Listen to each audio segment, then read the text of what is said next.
This is one of the most disgusting ways I see people, both men and women, strip accountability from men after they hurt women.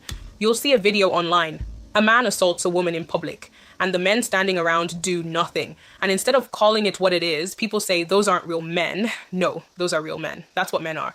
Stop trying to disown the violence like it's some rare glitch in the system. It's the system.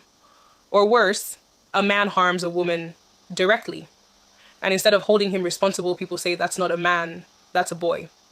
No, that is a grown-ass man. That is the definition of a man in patriarchy. And honestly, I expect this deflection from men. They'll always try to protect their ego, distance themselves from male violence, and keep up the delusion that they're all secret guardians of women, even as they harm us. But when women do it too, that's what really pisses me off, because it shows how deeply patriarchy has trained women to excuse male behavior even when it's staring them in the face. You see a man hurting a woman, and instead of calling it what it is, you say, that's a boy, not a man.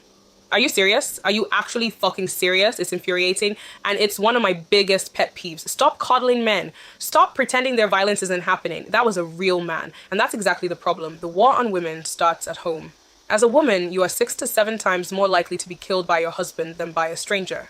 In the US, 1 in 3 women have experienced physical violence by an intimate partner, and every 6 hours, a woman is murdered by her current or former male partner.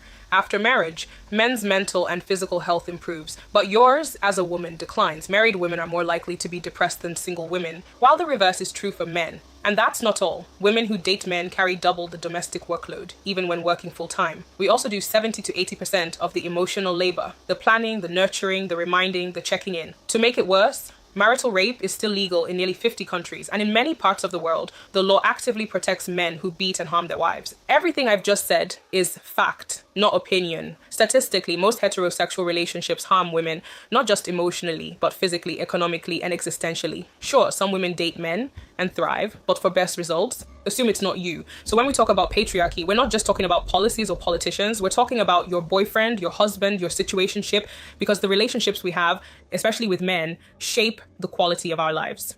And most of those relationships have been designed to harm women and make us shock absorbers for male dysfunction, including you, whether you admit it or not.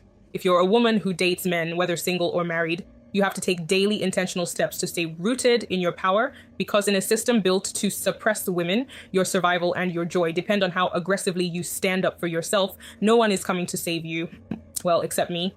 I send out a daily feminist relationship tip to help you date men without dimming yourself. They're short, sharp, and deeply practical texts for women who still want love, but refuse to suffer for it. Whether you're single or married, you'll find them useful. And if you actually put these tips into practice, you'll begin to watch your relationship become a space where you're not just loved, but respected, centered, and free. Use the link in my bio to join, and you'll get one message every morning.